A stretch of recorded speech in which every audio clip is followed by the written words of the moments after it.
వాళ్ళకు వాస్తు దోషం అంటకుండా, వాస్తు పీడ రాకుండా, వాళ్ళకి ఎటువంటి దోషాలు అంటకుండా విపరీతమైనటువంటి యోగం కలగడానికి ఇవన్నీ నేను నిజంగా చెప్తున్నాను, సత్యంగా చెప్తున్నాను. అది ధరించిన తర్వాత చాలామందికి సక్సెస్ అయింది. ఒకటి చెప్పన, మనం నమ్మి ధైర్యంతో ఉండి ముందడుగు వేయడం కన్నా మించిన సక్సెస్ ఏముంది?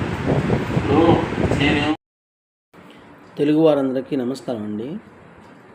నేను చెప్పేది నిజమో కాదో ఆలోచించండి. మీరు స్వామీజీలు, దొంగ స్వామీజీలు నేను చెప్పేది, వీడు కానీ వేణుస్వామి అని ఇంకోటి వస్తాడు ఊదుమహోడు, వాడు కానీ, మీరు ఇట్లాంటి వాళ్ళని నమ్మకండి.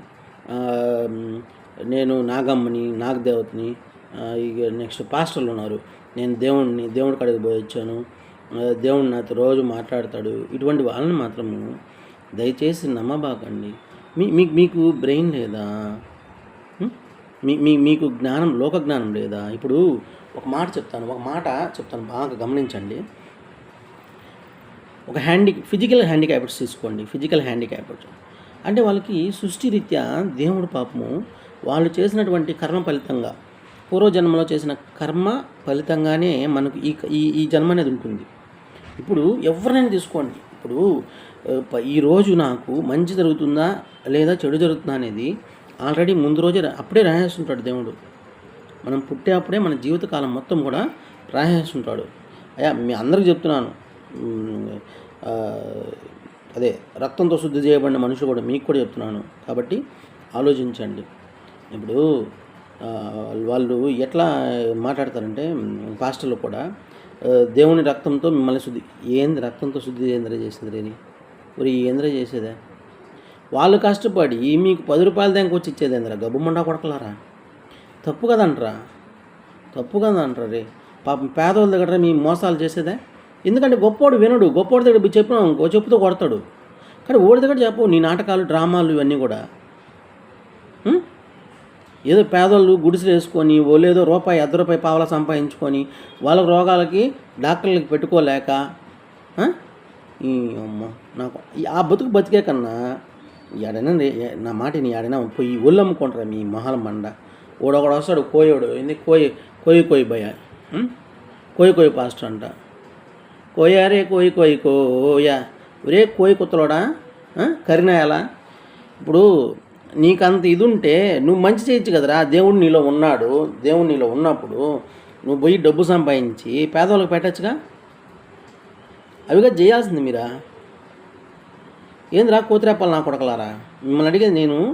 ఇప్పుడు దేవుడు మీకు ఉన్నాడు, దేవుడు రోజు వచ్చి కళ్ళలో చెప్తున్నాడు. దేవుడిని అడగండి, అయ్యా మాకు అతీత శక్తులను ఇవ్వండి, బేవచ్చమైన శక్తులను ఇచ్చేసి డబ్బు మా చేతుల్లో పడిపోయేట్టు చూడండి, అవి తీసుకువెళ్ళి పేదలకు పెట్టండి. వాళ్ళ దగ్గర పాపము వాళ్ళు కూలి గంజి కాసుకొని తినే వాళ్ళ దగ్గర బెగ్గరోళ్ళలాగా అడుక్కునేది ఏంద్రా? బెగ్గరమండా కొడకలారా? వాళ్ళని ఆశ్రమాల పేర్లతో అనుభవించేది ఎందుకురా? మీ బతుకులు ఎందుకురా నా కొడకలారా? నమ్మబాకండమ్మా. ఎందుకు నమ్ముతారు? నేను చెప్పాను కదా, దేవుడు అంటే నీ మనసును నమ్ము, నీ మంచిని నమ్ము, నీకు పెట్టే మంచిని నమ్ము, నువ్వు చేసే మంచిని నమ్ము. మొదలే దేశము రాజకీయ నాయకుల చేతుల్లో పడి నాశనం అయిపోతున్నాం. స్వాతంత్రం వచ్చిందని నాకే చేస్తున్నారు. దానికి తగ్గట్టు ఇటువంటి నా కొడుకులు ఏదో కాస్త కోస్త రూపాయి రే, ఒక రూపాయిని ఒక ముష్టోడికి ఇవ్వాలంటే 100 రకాలుగా ఆలోచిస్తారు. వాడికి కాలు ఉందా, చెయ్యి ఉందా, ఇవన్నీ ఉన్నాయా లేవా, వాడు చేసుకోలేడా, చేసుకుంటాడా, ఇవన్నీ ఆలోచిస్తారే. ఇటువంటి నా కొడుకులు కట్టేస్తారు. నాకు అర్థం కావట్లేదు.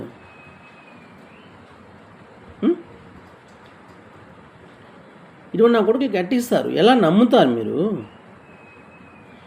ప్రజలు కదా ఎవదోళ్ళు. ఇప్పుడు మీరు కాదురా గొర్రెలు. ఇంత చైతన్యం లేకుండా బతకదు నాన్న, అసలు వేస్ట్ అది. ఇప్పుడు నేను చెప్తున్నాను కదా, దేవుడు అనేది మన మనస్సాక్షినే దేవుడు అంటారు. మనస్ఫూర్తిగా నువ్వు నమ్ముకో, నేను అవ్వాలని అవుతావు. నీకు పెళ్ళి కాలేదా, మనస్ఫూర్తిగా అనుకో, నాయన నాకు ఇంతంత డబ్బులు అంతంత కాబల్లే, ఎవడో ఒకడు ఒక మంచి మనిషి కావాలనుకో, వస్తాడు. అది ఆడదైనా మగాడైనా కోరుకోవాలి. నాయన నేను జీవితకాలము ఇతనితోనే ఉండాలి, ఒక అందగాడు వచ్చి పిలిచినా కూడా వెళ్ళకూడదు అని ఆడదనుకోవాలి. మగాడు కూడా అదేవిధంగా నాకు ఈ జన్మకి ఇది చాలు అని అనుకోవాలి. అది బంధం ఏర్పడుతుంది. ఒడిదుడుకులు వచ్చినా కూడా నిలబడుతుంది సంసారము. ఆ తప్పును సరిదిద్దుకోవాలి, కాపురాలు చేసుకోవాలి. దాన్నే జీవితం అంటారు. పుట్టాము చనిపోయాము, ఈ మధ్యకాలాన్నే జీవితం అంటారు. దాన్ని ఇలా వ్యర్థం చేసుకోకూడదు. ఓడిని నమ్ముకొని ఓడిగుడ్లో దెబ్బ పెట్టేసి ఏంది ఇది? తప్పు కదా. నువ్వు కష్టపడి సంపాదించినావు, ఆ డబ్బు నీ ఇంట్లో వాళ్ళకు ఉపయోగించు, లేదా నీ పరులకి ఎవరికైనా మంచి చేసేదానికి ఉపయోగించు. వాడు 50,000 ఫీజు అడుగుతాడు, ఇచ్చి పని అవుతావా? సిగ్గులే నీకా? బుద్ధిలే? లోక జ్ఞానంలే? గడ్డి తిన్నావా, అన్నం తిన్నావా? పశువులైతే ఊపుకుంటా వెళ్ళిపోయి ఇచ్చేస్తాయి. మనుషులు కదా మీరు. నేనే చెప్తాను, వచ్చేస్తారా? ఇప్పుడు పిల్లలు ఉన్నారమ్మా, 100 మంది పిల్లలకి నేను టీచింగ్ చెప్తాను. ప్రతి పిల్లోడికి మీరు నాకు డబ్బులు కట్టేస్తే ఖచ్చితంగా 1000 మార్కులు వచ్చేస్తాయంటే వచ్చేస్తాయా? 100 మార్కులు వచ్చేస్తాయంటే వచ్చేస్తాయా? అంటే 2 ఇయర్స్ కలిపి 1000 మార్కులు లేండి ఇంటర్మీడియట్కి. మీరు నాకు డబ్బులు కట్టేయండి వచ్చేస్తాయండి వచ్చేస్తాయా? ఎట్లా నమ్ముతారు? పిల్లోళ్ళలో స్టామినా ఉండాలి. అలా నమ్మే కదా మీరు కార్పొరేట్ కాలేజెస్లో చేర్చి వాళ్ళు ఫెయిల్ అయిపోయిన తర్వాత వాళ్ళు తెంపుతున్నారు. ఆలోచిస్తున్నారా పేరెంట్? మన పిల్లోనికి విద్య మీద అవగాహన ఉండాలి, ఆసక్తి ఉండాలి, ఇంట్రెస్ట్ ఉండాలి. ఇవన్నీ ఉంటేనేగా జరుగుతాయి. నేను చెప్పేసి జరిగిపోతాయా? మాకు జరిగాయి సార్ అంటారేమో. అది ఎలా తెలుసా? నువ్వు వీడి మాటలు ఇంటూ నీ బ్రెయిన్ని, నీ మనసుని ఒకటి చేసుకుంటున్నావు. నేను చేయగలను, వచ్చేస్తుంది, కట్టేసుకున్నాను, వచ్చేస్తుంది అన్నప్పుడు ఈ రెండు ఒకటి అయిపోతాయి. అప్పుడు నువ్వు ఏ పెళ్లి కొడుకు వచ్చినా ఓకే డన్, వచ్చేసాడు, స్వామి చెప్పాడు, వచ్చేసాడు చేసుకున్నాను, ఇది లెక్క. అంతేగాని వాడు చెప్తేనో, వాడు తాయెత్తు కట్టుకుంటేనో, లేకపోతే తల కిందగా తపస్సు చేయమంటాను చేసి వచ్చేస్తుందా? ఆదివారం పూట అర్ధరాత్రి 12 గంటల నుంచి 2 గంటల వరకు కాళ్ళు పైకెత్తి తల కిందకు పెట్టి పూజ చేస్తూ నోట్లో గింజలు వేసుకోవాలని చెప్తే చేస్తారా? రెడీ చేయబాకండి. దాన్ని మూఢనమ్మకం, మూఢభక్తి అంటారు. నీ మనసుని ప్రశాంతంగా ఉంచుకో, అదే నీకు కోవెల. నీ మనసులో నీకు నచ్చిన మంచి చెయ్యి, అదే దేవుడు. నీ మనసులో ఉండే కోవెలలో దేవుడు ఎవరంటే నువ్వు చేసే మంచి పని. అర్థమైందా? అప్పుడు నీకు అన్నీ మంచి జరుగుతాయి. ఇప్పుడు నువ్వు ఎదుటి వారికి మంచి చేసావు, నీకు మనశ్శాంతిగా ఉంటుంది కదా, ప్రశాంతంగా ఉంటుంది కదా. నీకు ఎవడైనా అదే దిక్కులో చేసి అబ్బరే నాకు దేవుడు చేశాట అంటావు, అంతేగా. మారంట్రా ప్లీజ్ రా. అంటే నేను చెప్పేది ఎటాలు నమ్మకండ్రా, తప్పురా బాబు. ప్రభువుని నమ్ముకో, వెధవలను నమ్మబాబు. అల్లాని నమ్ముకో, వెధవలను నమ్మబాబు. మీరు కూడా దేవుణ్ణి నమ్ముకోండి, స్వామీజీలు నమ్మబాకండి. ఎవడైనా సరే నీ జాతకం చెప్తా, నీ షెడ్డి చెప్తా అంటే ఫస్ట్ నీ ముడ్డి అనుకుంటే చెప్పుకోరా బాడుకో అని చెప్పండి. అర్థమైందా? వాడికి అడుక్కోమని చెప్పండి ఫస్ట్. ఇతరులది మళ్ళా అడుగుతాడు.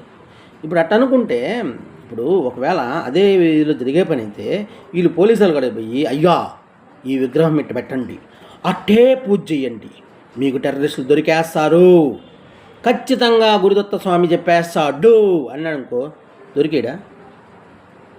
వాళ్ళకు కూడా అవేగా కావాల్సింది.